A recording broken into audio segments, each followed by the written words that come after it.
niat untuk P3K menjadi PNS bisa diharapkan.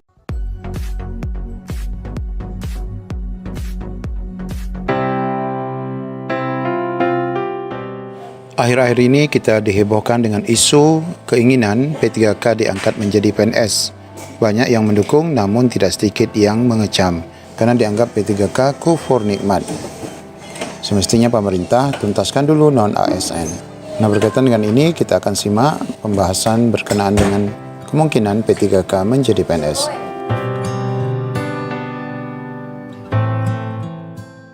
Revisi Undang-Undang tentang Aparatur Sipil Negara (ASN) yang sedang digodok DPR membuka kemungkinan pegawai pemerintah dengan perjanjian kerja (PPPK) diangkat menjadi pegawai negeri sipil (PNS).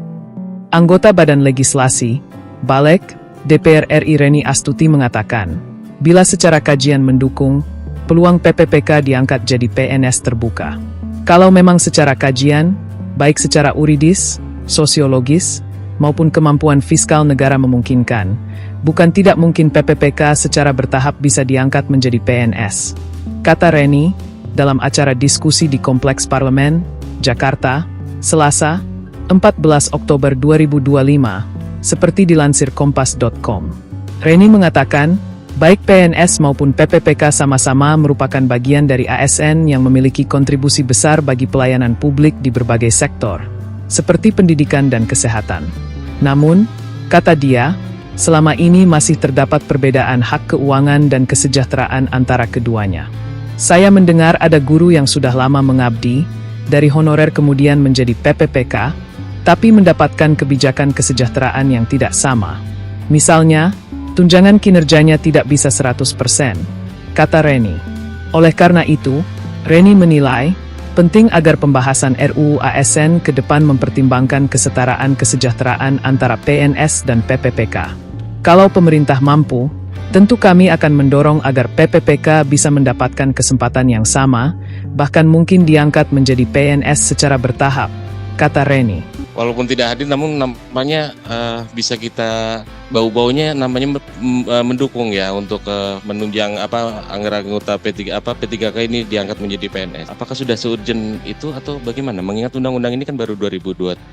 Bang Efriza silakan. Saya ingin sampaikan beberapa hal dulu. Yang pertama, Undang-Undang ASN nomor 5 tahun 2014 itu menjelaskan aparatur sipil negara terbagi menjadi dua komponen, yaitu pegawai negeri sipil dan pegawai pemerintah dengan perjanjian kerja. Namun, di antara keduanya terciptalah ketidaksetaraan, sehingga mendorong keinginan kuat P3 beralih status menjadi PNS. Jika PNS itu adalah pegawai tetap, dia punya hak pensiun terjamin, jenjang karir struktural, dan dia dianggap inti birokrasi, beda dengan P3K. P3K itu adalah pegawai kontrak, perjanjian kerja, awalnya malah tidak punya hak pensiun, dan seringkali terbatas pada jenjang fungsional. Bahkan ketika saya mencoba untuk menggali lebih jauh,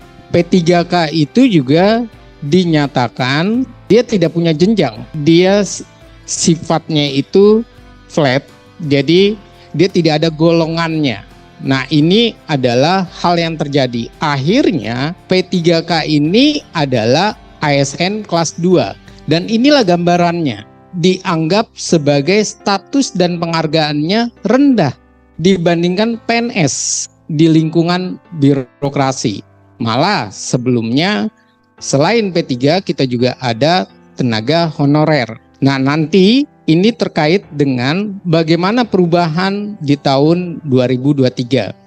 Kemudian, apa tujuan dari revisi RUU ASN? Revisi ini secara eksplisit berusaha menghapus stigma tersebut. Jadi ada kesetaraan P3 dan PNS dalam hal kewajiban dan haknya. Kemudian, inilah cara pemberian jaminan melalui instrumen hukum krusial yang menciptakan keadilan dengan meritokrasi melalui sistem kepegawaian nasional. Ada perubahan yang terjadi.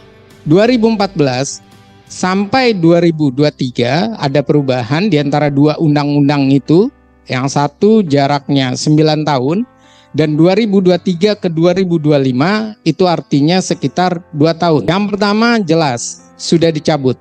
Undang-Undang nomor 5 tahun 2014 digantikan dengan Undang-Undang nomor 20 tahun 2023. Kemudian definisi ASN-nya itu diperkuat. Kalau awalnya mengatur ASN profesi bagi PNS dan P3K, di mana PNS ini lebih sangat berpengaruh. Sementara di UU nomor 20 tahun 2023 ASN ini sudah dengan tegas terdiri dari PNS dan P3K. Kemudian pokok pengaturannya. Kalau dulu menetapkan dasar hukum dengan manajemen ASN, ada pengadaan, pengembangan karir, penilaian kinerja dan pensiun. Kalau 2023 sudah menerapkan sistem merit system atau meritokrasi, kesejahteraan dan digitalisasi. Ini yang menarik di soal jaminan sosial, jaminan pensiun dan jaminan hari tua. Di UU nomor 20 tahun 2023, jaminan ini lebih diperdalam. Namun lagi-lagi P3 di dalam hal ini dipertanyakan karena mereka banyak yang tidak mendapatkan dengan alasannya adalah iuran dan juga bagaimana keinginan dari pemerintah di daerah itu sendiri. Nah, bagaimana kita melihat upaya menuju revisi UU ASN? Ada banyak hal, ada sekitar 4 terobosan. Yang pertama itu kita melihat dulu posisi RUU ASN. Ternyata posisi RUU ASN ini awal mulanya dipertanyakan dari prolegnas itu sendiri. Tiba-tiba hadir di prolegnas atas dasar dari Badan Keahlian DPR yang mencoba bersama tentu dengan DPR-nya menginisiasinya. Kemudian dari balik DPR, Badan Legislasi DPR ke Komisi 2. Lalu draft naskah ini masih di Badan Keahlian DPR seperti tadi Ibu Reni masih didalami. Nah, persoalannya adalah tadi kita bisa melihat sudah banyak dibahas, isi revisinya ini belum terungkap dengan jelas. Bahkan ketika dimasukkan di prolegnas, pertanyaannya naskah akademiknya ini sudah siap atau belum, dan itu menjadi persoalan tersendiri. Di dalamnya ada netralitas ASN. Jadi ada niat memindahkan kewenangan pengangkatan, pemberhentian termasuk mutasi eselon 2 ke pemerintah pusat. Dan revisi ini untuk mengatasi masalah ASN yang tidak netral. Nah, ini adalah persoalan tersendiri.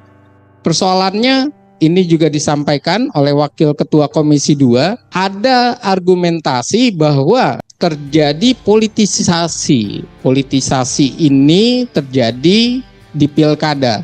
Akhirnya ditariklah ASN ini eselon 2-nya coba untuk dibawa presiden. Namun lagi-lagi ada hal yang harus diperhatikan karena kita sudah memberikan otonomi dan daerah. Otonomi daerah, desentralisasi itu sendiri. Otonomi daerah dan desentralisasi itu diwujudkan dalam konkuren, yaitu memberikan distribusi kekuasaan dari pemerintah pusat kepada pemerintah daerah. Jadi kalau merasa bahwa ASN ini terpengaruh oleh politik di daerah, akan lebih berbahaya kalau ASN itu di bawah presiden. Kenapa? Karena nantinya sama saja simalakama. Satu sisi di daerah bermasalah, di presiden bisa lebih bermasalah. Dan kita kembali ke sentralisasi. Yang menarik adalah sistem administrasi kepegawaian akan diarahkan menuju kesetaraan struktural. Dialih statuskan, diatur secara bertahap, mempertimbangkan masa kerja, kompetensi, dan kebutuhan formasi nasional. Ini artinya niat untuk P3K menjadi PNS bisa diharapkan. Namun ini yang menjadi persoalan paling penting. Ini niat waktu eranya Azwar Anas, Kemenpan RB. Bagaimana dengan era sekarang? Belum ketahuan pemerintah membawanya kemana alurnya. Bahkan pemerintah masih menunggu karena dianggap ini adalah inisiatif dari DPR. Jadi bagaimana dengan kondisinya? Saya melihat ada positifnya, ada kepastian karir P3K, ada birokrasi lebih efisien, ada mengurangi ketidakpastian. Bagaimana implementasi di lapangannya? Jangan-jangan selalu ada kalimat hak pensiun, hak jaminan hari tua, tapi prosedurnya ini tidak jelas. Dan lagi-lagi kalau seperti ini berarti P3K tetap menjadi ASN kelas 2. Berikutnya bagaimana anggaran dan kepastian. Jadi kalau terkait dengan hal tersebut, saya merasakan ini akan lama prosesnya. Dan kalau seandainya ini tiba-tiba prosesnya ini cepat, maka yang perlu menjadi perhatian atau pertanyaannya adalah keterlibatan publik. Jangan sampai DPR tertutup terhadap keterlibatan publik, akhirnya hadir pasal-pasal yang memang ditolak oleh publik ataupun ditolak karena bentuk negara kita dipertanyakan nanti dari sisi implementasinya. Jadi kalau saya rasa lebih baik ini benar-benar diseriusi karena ini bukan sekedar, tadi saya setuju, ini bukan sekedar soal dua hal bagaimana P3K maupun terkait dengan wajah negara kita. Wajah negara kita, pegawainya, jangan sampai pegawai negeri sipil ini adalah pegawai negeri sipil yang selalu dianggap mudah dipolitisasi. Dan ini adalah catatan yang saya rasa sudah harus ditinggalkan. Kita harus mendapatkan P3K dan ASN secara keseluruhan, yaitu PNS, yang terbaik, yang benar-benar melakukan sebuah upaya memberikan pelayanan publik.